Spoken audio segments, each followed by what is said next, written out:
დავიწყოთ? მოკლედ დავიწყოთ იქიდან საერთოდ საიდან წამოვიდა ეს იდეა და რატო დავიწყეთ ამ ყველაფრის კეთება. რაღაც 10 12 წელი 2010 წელი იყო მე მახსოვს ხო? თუ არ ვთქვი ზურ არის ჩემი ჯგუფი. 2010-ში.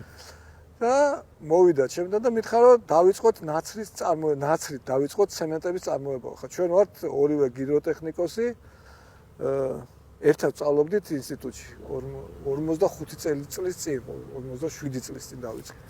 80 წელს ჩავაბარეთ, ხო. ხო და ჰიდროტექნიკა ბუნებრივია ბეტონებთან არის დაკავშირებული და ასევე ბეტონი ცემენტთან არის დაკავშირებული. და თუმცა ხა ნაცრით ცემენტის წარმოება ჩვენთვის აბსოლუტურად უცხო იყო და არც კი წარმოვედგინა.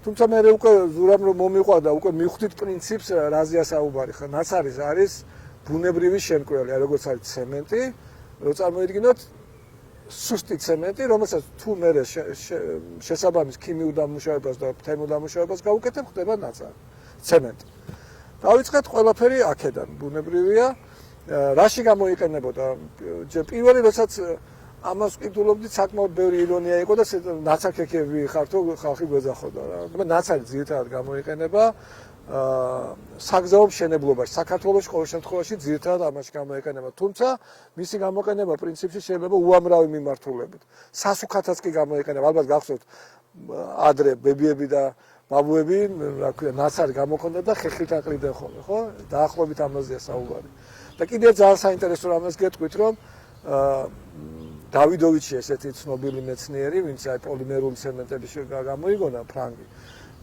რომელიც ამტკიცებს, რომ ეგვიპტის პირამიდები კი არ მიიტანეს ქვები და იქ არ გამოთავეს, არამედ ჩამოასხეს და ეს არის ნაცრისგან, ანუ ვულკანური ფერფლისგან ჩამოსხმული ბლოკები.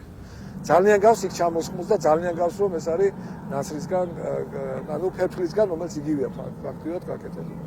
გამოიყენება ის ბეტონების და ცემენტების წარმოებაში. სხვადასხვა აქვე უნდა ითქვას, რომ ცემენტი არის ერთ-ერთი ყველაზე ეკოლოგიურად, მისი წარმოება ერთ-ერთი ყველაზე ეკოლოგიურად მავნე და ბინძურია, მოდი ესე პირდაპირ ვთქვათ, იმიტომ რომ ის შეიცავს კლინკერს, ტრადიციულ ცემენტზე ვლაპარაკობ, ის შეიცავს კლინკერს და სოფლიოში კლინკერის წარმოებისას გამოიყენება, ანუ სოფლიოში კლინკერის წარმოება არის მესამე ადგილზე, ასე ვთქვათ, სიმბიძურის მიხედვით, CO-ს გამოყოფის მიხედვით.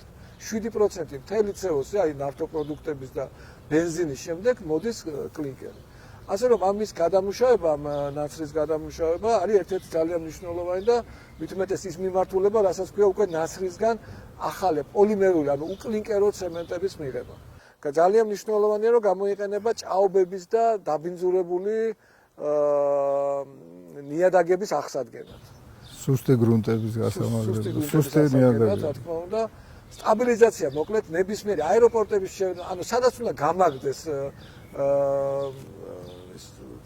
ნიადაგი, სადაც მე შეიძლება როგორც ბეტონი, ისე ასფალტი დააგო, მისი გამაგრებისთვის გამოიყენება ყველაზე ეფექტური არის ნაცრის გამოყენება დღევანდელი მდგომარეობით. ეს ნიშნავს საქართველოსთვის რას? სხვა ჩვენ ამ ტექნოლოგიას უკრაინაში ვიყენებდით, იგივე მდგომარეობა აქვს უკრაინას, იმიტომ პირველი რომ ამცირებს ცემენტის რაოდენობას და მეორე ძალიან მნიშვნელოვანია, რომ ბიტუმი ამოვარდნა ხდება ამ შემთხვევაში, ანუ ნებისმიერ ტრადიციული, ასე ვთქვათ, სტაბილიზაციის შემთხვევაში იყენებენ ცემენტს და ბიტუმს. და ჩვენ შემთხვევაში ცემენტის რაოდენობა ალბათ 30% ხო? ცემენტი თითქმის ოდნავ მცირდება, მაგრამ ანუ ბიტუმის ამოვარდება და ისეთ ქვეყნებისთვის, სადაც არ არის ნავთობპროდუქტები, როგორც საქართველო, მაგათ უკრაინა, რა თქმა უნდა, სხვები, სადაც გვიწევს ყიდვა ბიტუმის და ბუნებრივია ვალუტის გადახდა და შემოტანა საზღვარგარეთიდან ეს ძალიან მნიშვნელოვანია. ამ ტექნოლოგიებით მაგ დავასრულებ, დავამატებ რა, კიდე ერთი ფაქტორია, ანუ როდესაც ბიტუმით ხდება სტაბილიზაცია და გამაგრება, იმას აქვს თავისი ექსპლუატაციის პერიოდი 5-7 წელი. მერე ბიტუმი კარგავს თავის ფუნქციას და ის ანუ იფიტება. ნაცრის გამოყენებით ეს რეაქცია ანუ არ სრულად მიმდინარეობს და ანუ დაზიანებას აღარ განიცდის რა. პრაქტიკულად მუდმივად არის ის გამყარებული ბიტუმთან შედარებით. გარდა იმისა, რომ ეკონომიურია რა. ამ ტექნოლოგიით ფაქტიურად თბილისში და საქართველოში უამრავი თავარი გზები რაც კი გაკეთდა იგივე ჭავჭავაძე, აეროპორტის გზა წერეთელი, უნივერსიტეტის ქუჩა, თელავი კახეთის სოფლიო ბანკი ვაკეთა, ბაკურციხის შემოვლითი გზა. შემოვლითი გზა, ბევრი ფაქტიურად. ასევე ეს ამ ტექნოლოგიით გაკეთა ბორისპოლი უკრაინაში. ახლა ომის დროსაც კი გავაკეთეთ ჩვენ ოდესის ოლქში აფეთქებული იყო დამაკავშირებელი ხიდი ოდესასა და კიშინევს მოლდოვას შორის, უკრაინასა და მოლდოვას შორის და ჩვენ გავაკეთეთ პირდაპირ მინდორში გავიყვანეთ ფაქტიურად შემოვლითი გზა, საკმაოდ სტრატეგიული გზა ახლა ამ ომის განმავლობაში, შემთხვევაში და ფაქტიურად ამ ტექნოლოგიამ უკვე რამდენი ხანია ამ ტექნოლოგიას ვიყენებ და არცად არ მისცა, არცად არ შექმნა პრობლემა. პირიქით არის რეალურად ეკონომიური, ეკოლოგიური და პრაქტიკული და ძალიან სწრაფად ხდება ამ ტექნოლოგიის გამოყენების შემთხვევაში გზის რეაბილიტაციაც, გზის მშენებლობას და ექსპლუატაციაში შეყვანა. ექსპლუატაციაში შესვლა, მაგას გულისხმობ. ძალიან მნიშვნელოვანი იყო ასევე ნაცრის გამოყენება ტკეპნილ ბეტონებში, ხო ქართულად ხო ტკეპნილი ბეტონია, ხო ტკეპნილ ბეტონებში, ტკეპნილი ბეტონი ჩვენ ერთი პროექტი განვახორციელეთ, ეს იყო ლილოს ნაგავსაყელისკენ მიმავალი გზა. ეს არის ერთ-ერთი ყველაზე დატვირთული გზა საქართველოში, ბუნებრივია, იმიტომ რომ ამდენი ნაგვის მანქანა, თვითონ მანქანის ტონა ალბათ 20-30 ტონა ხო. და ამისი პლუსი რა არის, როდესაც ტკეპნილი ბეტონით აკეთებ, რომ პირველი რომ რა თქმა უნდა შედარებით ასფალტთან, ბუნებრივი ასფალტი 5-6 წელი მაქსიმუმ ემუშავა ასეთი დატვირთვის გზაზე და ეს იმუშავებს 20 წელი, ეს ერთი. მეორე არ გამოიყენება ამ შემთხვევაში არმატურა. ეს სათვალეთო სუმცირე 30%-ით აიაფებს გზის მშენებლობას. და მესამე ხაზს რომ გაიაროთ, ერთი ბზარი ვერ ნახავთ, ჩამოსულების სხვა შორის, მანამ ჩვენ უკრაინაში დავიწყებდით ამის კეთებას, ამ ჩვენ ტექნოლოგიის. აქ ჩამოვიდნენ უკრაინის მთავარი ინსტიტუტის, აი ამ საგზაო ინსტიტუტის და გზების დეპარტამენტის თანამშრომელი დელეგაციას ომამდე ხდებოდა, რა თქმა უნდა. და მათთვის იყო ეს ძალიან გასაოცარი, როდესაც ნახეს, როგორ მდგომარეობაშია 2010 წელს დაგებული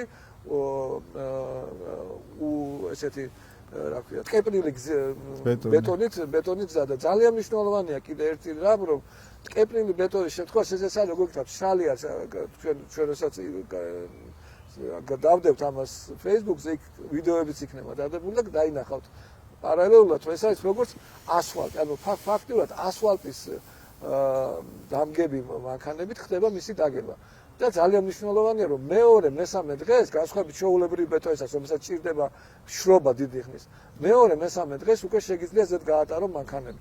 ჩვენ მოკლედ, როდესაც ეს ვიყიდეთ, პირველი რაც ბუნებრივია, ლაბორატორიასთან დავიწყეთ მუშაობა და დავიწყეთ ყველაზე ცნობილ ევროპაში ყველაზე ცნობილ ლაბორატორიასთან მუშაობა, დიუსელდორფის რა ქვია ლაბორატორია ზუსტად. ეს არის ბეტონების და ცემენტების კვლევის და კონტროლის ინსტიტუტი. ევროპის ZDW.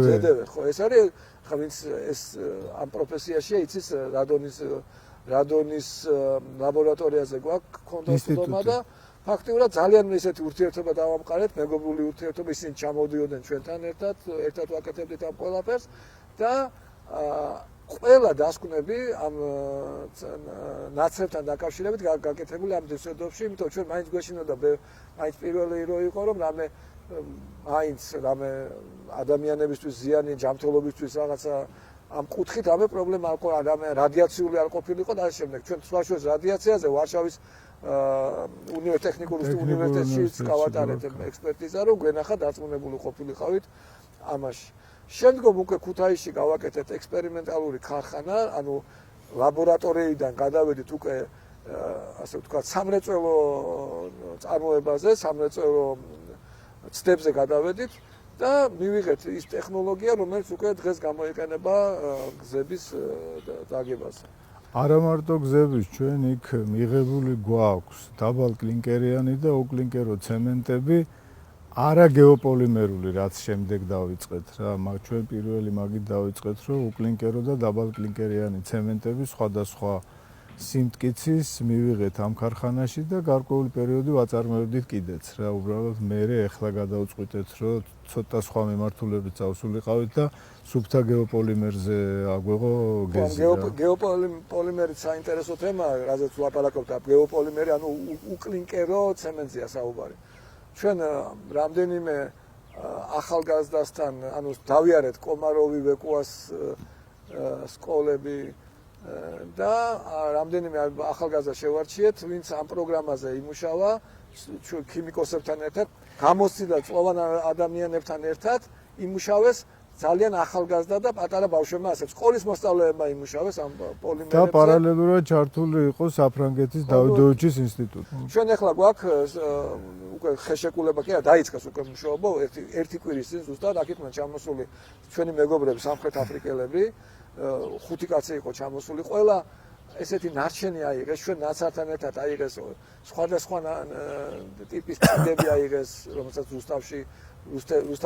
რუსთავში გორებად ყრია, აიღეს კიდევ ქუთაისში არის ესეთი ლიტოფონის ნარჩენები აიღეს და სამ თვეში ჩვენი ხელშეკრულებით და დარწმუნებული ვარ ისინი შედებენ 90 ნუ ხა საოცარ მეცნიერება ლაპარაკი 100%-ით ვერ იტყვი თავიდან, მაგრამ დიდი ალბათობით ჩვენ მივიღებთ 3 თვის თავზე ამ პოლიმერ ქართულ პოლიმერულ ცემენტს, რომელიც ნამდვილად ამ მრეწველობაში გარღვევა იქნება რეალურად, იმიტომ ეს იქნება აბსოლუტურად ასე ვთქვათ ეკოლოგიური, პლუს მოვაშორებთ ამ ნარჩენებს, დავიწყებთ მოშორებას, ნუ ხა 1-2 დღეზე არა და 1-2 წელზე არა და საკმაოდ დიდი მარაკებია რომ მოვიშოროთ და შევძლებთ რომ გავაფართოვოთ აი ამ კუთხით ჩვენი წარმოება.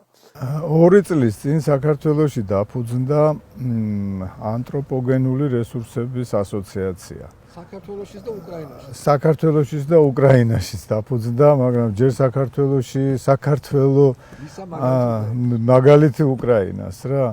ანუ ანთროპოგენულ რესურსში მოისაზრება ყველა ის ნარჩენი, ეს გაეროს დებულების მიხედვით, იმიტომ რომ მსგავსი დეპარტამენტი არის გაეროში, ყველა ის ნარჩენი, რაც ადამიანის მიერ არის შექმნილი ადამიანის ჩარევით არის განხორციელებული დედამიწაზე. ყველაფრის გამოყენება შეიძლება როგორც რესურსად, მაგრამ ყველაზე დიდი ნაწილი ამათ შორის არის ნაცარი, რომელიც წვის შედეგად წარმოიშობა. და ევროპაში არსებობს ასოციაცია ეკობა. საქართველოში არის მარაგი, რომელიც ჩვენ გვაქვს მხოლოდ სადღაც 1 მილიონი ტონა. და მაგალითად უკრაინაში ჩვენ რომ მუშაობდით, უკვე დაწყებისას გადმოგწეს 300 მილიონი ტონა რომ დაგვემუშავებინა. ისეა დაახლოებით უკრაინაში არის 1 მილიარდი ტონა. პრობლემა იგივე არის, ანუ დიდი ქვანახშირის მარაგები სადაც იყო, ეს ნაცარი მიიღება ხო შეიძლება ვთქვი, ქვანახშირის თბოელექტროსადგურის ანუ პოლონეთი, გერმანიაში აღარ არის, იმიტომ რომ უკვე იმდენი გამოთელი დიდი ხანია იყენებენ ნაცარს, განსხვავებით ასე ვთქვათ სოციალისტური ქვეყნებიდან, სადაც სხვა კითხვა გამიშთა, ეს ნაცარი საბჭოთა კავშირის დროსაც ცნობილი იყო. გოსტებიც კი არსებობს ამის შესახებ. და როდესაც ვიკითხეთ, რომ კითხულობთ, რატო არ იყენებდნენ ამას, როცა გერმანია იყენებდა ამ იმას აღარ აქვს რეალურად ძალიან პატარა ცოტა მარაგები ყავ გერმანია. რო ვიკითხეთ რომ რატო არა, მე უკრაინელმა ერთმა ბიზნესმენმა თქვა რომ ალბათ იმიტომ რომ რაც ყველაზე ახლოა ჭეშმარიტებასთან, ცემენტის მოპარვა შეიძლებაოდაო და კომუნისტების პერიოდში ნაცარი რომ მოგვეპარა საწაგვეღო ეს ნაცარი, ანუ თავარი მიზეზი აღმოჩნდა რომ იმიტომ არ ვიყენებდით მოპარვა არ შეიძლებოდა. ასე რომ ეს პრობლემა საქართველოსთვის შეიძლება ისეთი არ ჩანს, მაგრამ აი აღმოსავლეთ ევროპის ქვეყნებისთვის და უკრაინისთვის სერიოზული პრობლემაა. რომელ წელს იყო შარშან წინ, ხო? უკვე ეს ჩვენი დაფუძნებული ასოციაცია გახდა სრულუფლებიანი წევრი ეკობასი რა. ბერლინში მოხდა გაწევრიანება დიდი პომპეზურობით. საქართველოს ასამბლეის წევრები ჩვენ მმართველი ორგანოს წევრები გავხდით საქართველოს. და სრულუფლებიანი წევრი მივიღეთ ასამბლეაში მონაწილეობის უფლება და შარშან ჩატარდა საქართველოში გენერალური ასამბლეა. ეს საშუალებას გვაძლევს, რომ ახლოს და პირდაპირ კავშირში ვიყოთ მსოფლიოში ყველა თანამედროვე მიღწევას სტანდარტსა თუ გამოყენების თვალსაზრისით ამ ნარჩენებში, იმიტომ რომ ყოველდღიურ პროცესში ვიღებთ მონაწილეობას. თუმცა დავიწყეთ პანდემიის დროს ახალ დანადგარზე მუშაობა საშრობზე, რომელიც ეკობასთვის და სოფლიოსთვისაც ნაცრის გამოყენების თვალსაზრისით სურპრიზი აღმოჩნდა რა და ამ დანადგარს ეხლა ფაქტიურად დასრულდა. და აი რაღაც ბოლო დახვეწის პროცესში ვართ და გასაგები რომ იყოს ჩვეულებრივ ადამიანისთვის ნებისმიერ ნაცარის და სხვა ამის მაგვარი სილები და რა მის ნებისმიერ სამშენებლო გაშრობა. ანუ სადღაც არის ხაბულებში არის ეს თქვათ რომ ლოაგიხსნა თქვათ იწვებოდა ასებობდა თვალელექტროსადგური. სადაც შედიოდა იგივე საქართველოს ვავიღებთ ყვარჩელის თქვათ და ტყიბულის ქვანახშირი. ისო დაიწვებოდა გამოდიოდა ნაცარი, ეს ნაცარი სადღაც უნდა ჩაყრილიყო, ხო? ანუ გორებს ხوار გააკეთებდნენ სულ ლარმაზარი რაოდენობა. ამიტომ კეთდებოდა ქვაბულები, ამოიჭრებოდა ქვაბულები და იქ იყრებოდა. ეს სპეციალური სანაყარი. სანაყარი. ეხლა ეს არის სულ მდგომარეობაში. არა მარტო აქ მთელ სოფლიოში ესე არის ეს. რომ მოიღებ, ეს უნდა გამოაშო, ის სულ არ გამოგადგება. და რო გამოაშო ევროპაში, იგივე გერმანიაში ხო ლაპარაკობდით პოლონეთში და შემდეგ იყენებდნენ გაზს. გაზი ომამდე მით უმეტეს ძირითადად რუსულ გაზს იყენებდნენ, იყო ძალიან იაფი, ამიტომ დიდი პრობლემას არ უქმნიდა. ეხლა ამ ომის შემდეგ მით უმეტეს გაზის რუსული გაზი აიგზალა, აღარ არის, შემოდის სხვადასხვა ქვეყნებიდან სხვა გაზი, რომელიც გაცილებით ძვირია და ფაქტიურად მისი შრობა გახდა არარენტაბელური. შრობა გაცილებით ძვირი ჯდება, ეხლა ვიდრე ნაცარი ჯდებოდა. შრობის გარდა კიდე არის ანუ დღეს ყველაზე მთავარი პრობლემა ესაა კარბონები. ანუ როგორც კლინკერის წარმოების დროს გაზის გამოყენებით გაშრობის დროს ამდენი გაზის წვა პლუს კიდე დაუმწვარი ნახშირი ამ ნაცარში იწვევს ძალიან დიდი CO2-ს გამოყოფას რა და ეს კიდე მეორე პრობლემა არის ეკოლოგიის თვალსაზრისით, რაც ჩვენ დანადგარში აბსოლუტურად გამორიცხულია, იმიტომ რომ სხვა პრინციპზე გამოიყენება ელექტრომაგნიტური მიკროტალღები. აი რომ წარმოიდგინოთ როგორც გიგანტური მიკროტალღური ღუმელი. მიკროტალღური ღუმელია, სადაც როდესაც ჩვენ დავთვალეთ, ჩვენ 1 ტონა რო გამოგვეშვა ჩვეულებრივი გაზით, რომელიც საქართველოში ეშდებოდა 80 ლარი და ეხლა ამითი გამოშრობა ეშდება 20-25 ლარი. ანუ ფაქტობრივად 4-ჯერ იაფია. და რეალურად ეხლა ეს ჩვენ აქ სხვა წამოვიღოთ პატენტები გვაქვს წამოგებული, ამის ისიც შეიძლებოდა აი აქ არის ზუსტად აქ უკრაინულ პატენტსა და ქართული პატენტები, ესე ვთქვი, არაორგანული მასალის საშრობი დანადგარი. და ეს ახლა საქართველოს დაპატენტების შემდეგ უკვე ჩვენ ევროპულ სოფლიო დაპატენტზე მუშაობას დავიწყებთ, იმიტომ რომ რეალურად ჩვენ შევძლებთ რომ აი ძალიან ცნობილი გერმანული ქარხანა ჩვენ როგორ უმნეოდა მოზერი ხო რომ დღეს ქვია ალგაი მერსედესი ანუ პორშე აი ამ მიმართულებით თავაზობდა რომ თქვენ თუ ამას გააკეთებთ ჩვენო ვიყიდითო პატენტს და ჩვენ გვინდა ახლა დავიწყოთ მოლაპარაკება რომ არა პატენტი არამედ საქართველოში გავაკეთოთ ქარხანა და მოზერის სახელით გამოუშვათ ეს დანადგარები ვეცდებით რომ ესე იყოს შეგაწყვეტინე კარგ თემას ლაპარაკობთ არა ისევ დაუბრუნდები ასოციაციას და ეკობას იმიტომ რომ გარდა იმ გამოცდილებისა რაც შეეხება ნაცრების გამოყენებას სამშენებლო ტექნოლოგიებში და კი ამ დაიწყო ჩამოთვალა ძალიან დიდი სპექტრია რა დაწყებული ცემენტი, ბეტონი, ასევე კულტივაცია, სუსტი გრუნტების გამაგრება, ასევე უვარგისი გრუნტების რა, რომელიც არის ჭაობით დაბინძურებული და რომელსაც ჭირდება ან გამოწვა, ან თქვათ რაღაცა ტიპის უტილიზაცია, მისი გამყარება შეიძლება იმ კონდიციაზე, რომ არ მოხდეს შემდეგ მისგან დაბინძურების გაჟონა. მაგის გარდა, კიდე რომ უფრო ღრმად გადავიდეთ, არსებობს კიდე ბეტონში სხვა ნებისმიერი ტიპის ბეტონში ეს არის ძალიან კარგი და ასევე არის ახალი მიმართულება ქაფბეტონი, რომელზეც ცოტა ხანში ვისაუბრებ. გარდა ამისა, დღეს აი მაგას მინდა დაუბრუნდე რა, რომ ეკობას ძირითადი როგორც ტექნოლოგიური კუთხიდან ამ ნარჩენების გამოყენება, ასევე მთავარი არის ეკოლოგია. არის ესეთი დევიზი რა, მეორადი პირველ ადგილზე რა, რომ ესაა ცირკულარული ეკონომიკა, რომ ყველანაირი ნარჩენი გამთან მივიღოთ პროდუქცია და დავზოგოთ კარბონები რა და ანუ ეს არის დღევანდელი ეკოლოგიის და მსოფლიოს მთავარი ამოცანა რაც ამ ტექნოლოგიებით რასაც ჩვენ ახლა ვახორციელებთ ყველაფერი მიღწევადია და მიღწევადი კი არა ანუ ყველაფერს იმის მიხედვით ვახორციელებთ რასაც ეს ციკლი ქვია ცირკულარული ეკონომიკა აქ ის დამატება მინდოდა რომ ჩვენ ასე მუშაობთ, დავიწყეთ მუშაობა რეალურად უკრაინაში თქვენ იცით რომ რუსებმა ააფეთქეს ნოვაკახოვკას ხესი და გამოიწვია ნოვაკახოვკას წყალსაცავის დაცვა და ეს არის ხერსონის ოლქი.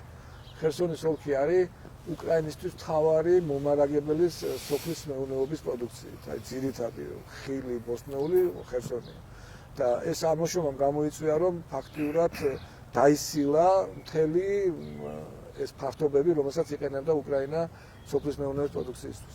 ჩვენ თავიდან ვლაპარაკობთ, იქ ვახსენე, რომ ეს გამოიყენება სასუქებადაც. და ვეცდებით ახლა ჩვენ პოლონელებთან ერთად ვცდილობთ, რომ გავაკეთოთ ისეთი რეცეპტები. პოლონელებს აქვს ევროპაში ყველაზე დიდი გამოცდილება ამ კუთხით რა. რომ შევძლოთ ნაცრით და სხვა დანამატებით ბუნებრივია, რომ მოვახდინოთ ამ ნიადაგების აღდგენა, რომ კვლავ გამოყენებადი იყოს შემდგომში ამ მიმართულებით ეს მიწები. ეს არის კრაკოვის სოფლის მეურნეობის უნივერსიტეტი, ანუ ძალიან დიდი გამოცდილება აქვს რეკულტივაციის გრუნტების რეკულტივაციის ნაცრების გამოყენებით. კიდე აქ ერთი რამე არის დასამატებელი აუცილებლად რომ ეს ასოციაცია რომელსაც ზურამი ლაპარაკა ჩვენ როსაც აუცილებლად შევართ ევროკავშირში კანდიდატი პერიოდშიც კი ეს იგულისხმება რომ ამ შემთხვევაში ეს ორგანო ხდება მარეგულირებელი, აი როგორც ევროპაში ეს ორგანო ეკობა არის მარეგულირებელი, ისევე ნებისმიერ ქვეყანაში ასოციაციები ისინი არეგულირებენ ამ ყველაფერს, ანუ მარეგულირებელია და პლუს ჩვენ ასევე მიერთებული ვართ, კარბონები ახსენა ზურა, მიერთებული ვართ ჩვენ კიოტოს და პარიზის ხელშეკრულება და კიოტოს პროტოკოლი. აი ამის გამოყენება და მოშორება, მოდი ასე ვთქვათ, ნაცრის მოშორება ითვლება რომ ასუფთავებ ასე ვთქვათ ეკოლოგიას და შენ გეკუთვნის ანუ ფულს გაძლევენ ამაში ევროკავშირი არა მარტო ევროკავშირი მსოფლიო ორგანიზაცია რომ შენ მოაშრო და ისინი კარბონი იგივე ფულს ნიშნავს რა კრიპტო ვალუტასავით არის ეხლა რაც მნიშვნელოვანია ბოლო ჩვენ რაზეც დავიწყეთ მუშაობა ეს არის კაპეტონები პირველად ალბათ ჩვენმა კომპანიამ Fullmart-მა დაიწყო. ეს არის ძირითადად პირველი, რასაც კაპეტონებს ვიყენებთ, ეს არის მოჭიმული მოსაჭიმი ატაკები, ბლოკი და მოსაჭიმი ატაკი, ბლოკი და სახურავის ინსოლაცია.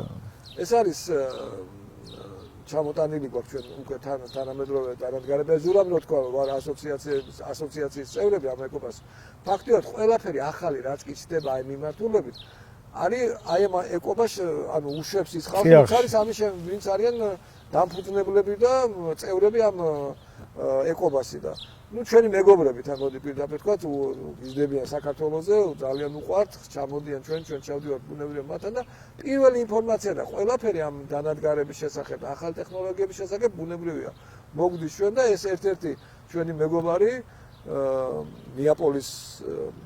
ნეაპოლური კომპანია ეს არის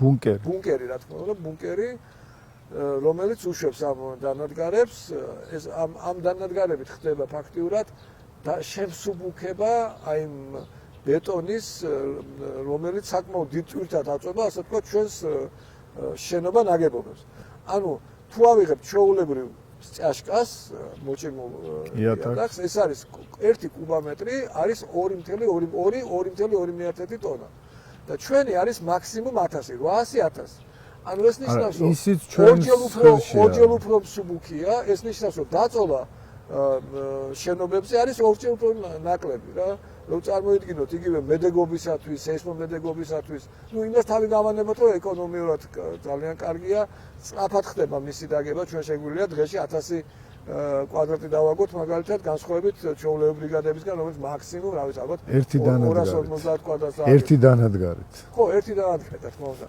რამდენიმე დანადგარით ბუნებრივია და პლუს რაც ძალიან მნიშვნელოვანია ჩვენ ახლა ასევე ჩვენი მეგობრებისაგან ასევე იტალიური კომპანიიდან, ბრეშიადან ჩამოვიტანეთ მობილური ბეტონის ქარხანა 50 კუბიანი საათში. ეს რას გვაძლევს, რომ შეგვიძლია თვითონ მშენებლობასთან მივიდეს ქარხანა, ეს არის ბორბლებზე ეს ქარხანა.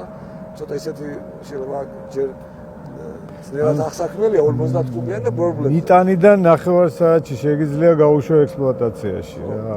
ძალიან სწრაფად ავტონომიური აბსოლუტურად, არც დენი ჭირდება, არც არაფერი, ყველაფერი თავის. დენი ეს ნიშნავს ნებართვები არაფერი არ ჭირდება, მიხვედით ადეკი. ფიზიკურადაც არ ჭირდება, იმაზე არის დიზელზე. ანუ წყალი ავტონომიური, დენი ავტონომიური, ყველაფერი ავტონომიურია და პლუს 30 წამში ცვლი რეცეპტურას.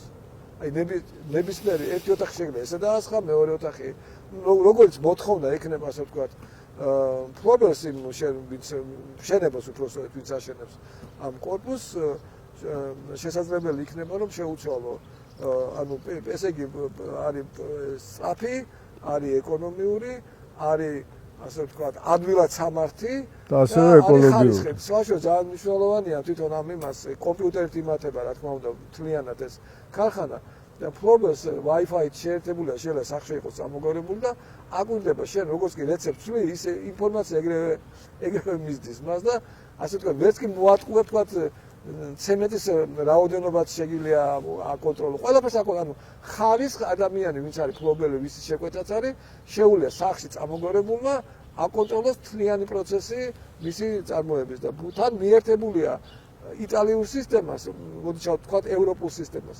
ისინიც გიკონტროლებენ რამე არ გააკეთო ისეთი, რომელიც მათ რეპუტაციასაც შევახავს, საქმიან რეპუტაციას ასე ვთქვათ რა. ხო, ჩვენ კიდევ ერთ ახალ ტექნოლოგიურ სიახლეს ვაპირებთ, სხვა შორის ვაპირებთ და ჩვენი სახლი ავაშენო ეს. ეს არის პირველი საცხოვრებელი სახლი იქნება 3D პრინტერით. სადაც გამოყენებული იქნება ბუნებრივია პოლიმერული. 3D-ი შეგიძლია ჩვეულებრივითაც გააკეთო, რა თქმა უნდა. მაგრამ აი ჩვენი ნოუ-ჰაუ კიდე ის იქნება ორი ერთად იქნება რა. თან დავაყენებთ კამერებს, პირდაპირ ის იქნება და 24 საათში ჩამოვასხავთ სახლს. თან შემსაცხოვრებელ სახლს რომ მე მოიცდა ახალ ტექნოლოგიები მუდამ იწევს ეჭვებს. მე იციან ხოლმე ადამიანებმა შეთქმულების თეორიები ვისაც უყვარს რომ ეს სახლი მალე დაინგრევა თუ რაღაცა. და ამიტომ გადავწყვიტე რომ მე ვიცხოვრო იმ სახლში. ახალ ნაცრის გეოპოლიმერ ქაფის მიღებული პოლიმერული ცემენტით აშენებულ ქაფ-ბეტონით აშენებულ 3D სახლს. ასევე ჩვენ ქაფ-ბეტონებიდან არა მარტო აი მოჭიმული იატაკზე გამოვიყენებთ, არამედ ვიწყებთ ბლოკების წარმოება. სხვა შორის ბლოკებშიც ასევე გაიგույდეთ ახლა ეს რაღაც იგონებენ ეს ხალხი, მაგრამ დაუკავშირდით ასევე იტალიელებს, ასევე ყველაზე მაგარ კომპანია, ვინც არის მათი ბლოკების წარმოების, იზოტეკი ქვია, ვინც ეს მიმართულებით ის ყველაზე მაგარი კომპანია ევროპაში. მათი აქედან ასევე გაუგზავნეთ ყველა ჩვენი მასალა, ჩვენ თვითონ ვიყავით ჩასულები, ლაბორატორიას ნახეთ ყველაფერი. აქედან წავიდა ყველა მასალა. ეხლა დღე-დღეზე უკვე ჩვენი ამ მასალით გვიმზადებენ რეცეპტებს ამ ბლოკებისთვის. მოგცეს თავიანთი დანამატები, რომელიც არის უნიკალური, სხვა შორის ეხლა ახალი ქაფ-ბეტონები დავიწყეთ მეორე იტალიური კომპანიისგან. მან მოგცა დანამატები, რომელიც დეკემბერში არის გამოსული. აი ახალი თაობა და წარმოუდგენლად იმუშავა. ახალი თაობა. ახალი თაობა, ხო, საერთოდ განსხვავებული დანამატებია და ბლოკის წარმოებას ვიწყებთ, თან თვითონ ტექნოლოგიურად სხვანაირად გვინდა გავაკეთოთ. ანუ იქიდან გამომდინარე, ჩვენ გვაქვს ჩვენი მანქანა, ჩვენ გვაქვს ჩვენი ქაფი, ბეტონი, ყველაფერი ჩვენი გვაქვს და დგას მშენებლობასთან ეს ყველაფერი. თვითონ ის არ იქნება რომ აი სადღაც ცეხი როა ბეტონის ისა ბლოკის და იქ ასხავენ და მე მიაქ სადღაც. პირდაპირ მშენებლობაზე მივდივართ. იქვე როდესაც ამხელა მშენებლობა ყველას აქვს, თქვა თვითონ პარკინგი, ან საკუჭრაო დიდი ყოველ შემთხვევაში. და იქვე ვაყენებთ ამ ბლოკის ფორმებს, იქვე უსხავთ ამ ადამიანებს. გვეუბნებიან სიტყვაზე 5000 წელი ბლოკი მინდა მეორეზე 7000-ია ესეთი ზომის. ისეთი ისინი გავაკეთეთ ახლა ჩვენ ფორმები ბლოკის, რომელიც ასე ვთქვათ, შესაძლებელია თვითონ ერთი ფორმა გამოიყენოს სხვადასხვა ზომის ბლოკების საწარმოებლად. ასევე 24 საათში ვიღებთ ამ ბლოკს ფორმიდან, ადგილზე ვასაწყობებთ და ეს 28 დღე, ანუ დამკვეთი თვითონ აკვირდება მდგომარეობას, რა ბლოკი ჩამოისხა. და რა ხარისხის არის. იაფია, ჩვენსაც იაფია, იმიტომ რომ არ გვჭირდება ცეხი, ასე ვთქვათ, არენდა ან ახალი აშენება ცეხის, არ გვჭირდება არც იმის ტრანსპორტირება, რა ქვია, თვითონ ნედლეულის და არც მერე მიტანა, ვთქვათ, ობიექტამდე. პირდაპირ იმ ობიექტზევე უკეთებთ ამ ყველაფერს რა. და ამას გვაძლევს ისინი დანადგარები, რომელიც გვაქვს და კომპაქტურია და მობილურია, რაც თავარია. შენობა, რომელიც იქნება ამ ქაბეტონით გაკეთებული, თავისი ბლოკით, თავისი იატაკი, ჯერ ერთი ხო ძალიან მსუბუქია. ძალიან მნიშვნელოვანია, რომ როდესაც ამითი თავიდანვე პროექტს აკეთებ ამ ჩვენი ქაბეტონებით, სადღაც 25-30% თვითონ საერთო თვითონ შენებლობის დროს იმის გამო რომ ამოვარდება 30% არმატურა, იაფდება კონსტრუქცია. იაფდება, მსუბუქდება, ანუ უზარ რა არის ხომ რომ ზარი გაიჩინა, ზარი რატო გაიჩინა, რომ ზდომას განიცდის, ხო? ეს საკმაოდ იმხელა დაწოლას ამცირებს შენობაზე, რომ უკვე ეს მომენტიც საკმაოდ მნიშვნელოვანია. სეისმომედეგობის თვალსაზრისით არის საქართველოს სეისმომედეგობა ამხელა დაწოლას რო ამცირებს, სეისმომედეგობას ბუნებრივია ზრდი, ხო? ავტომატურად ხდება. და ესე იგი პლუსი ჩვენ დავდებთ ვიდეოებსაც ჩემი გადაღებულია ბრაზილიაში გადავიღე, როდესაც ამ იმაზე ძალიან განვითარებული აქვს ვაშუქ ბრაზილიას და იქ არის ნაჩვენები, რამდენად ენერგოეფექტურია, ანუ აქედან მხრიდან ჩაოლებრივი იმას რა ქვია იმას სვარკას ქართულად როგორ არის ადებ აქედან არის 300 გრადუსი და აქედან შესაძლებ და საერთოდ არ იგზნობა და პლუს ამითი დაგებულ იატაკზე შეგიძლია ფეხბურთი ითამაშო მეზობელი ვერაფერს ვერ გაიგებს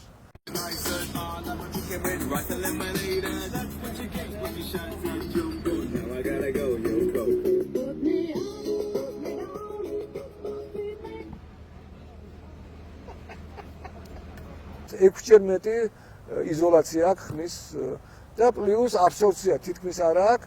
ეს ნიშნავს იმას, რომ აი რო არის ხომე ამოიბერაო, იმიტომ რომ ნესტი ამოვიდაო, ხო? ამას ეგ საერთოდ შეგიძლია მესამე დღეს დააგო პირდაპირ პლასტისა, რა ქვია იმას.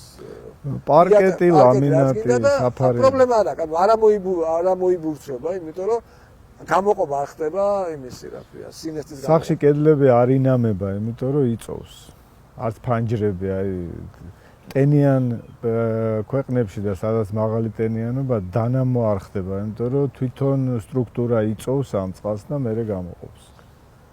ასე შეგიძლიათ ადგე წახვიდეთ და დაიწყოთ სახლის შენება. ეს რა თქმა უნდა აღარ ექნება. всё, დავამთავრე. და კაპრიზული მოთხოვნა სუნთქავს. აი ზუსტად რო სუნთქავს, ეგ არის. აი რო იწოვს ამას რა, ესე იგი ეგ არის რო სუნთქავს.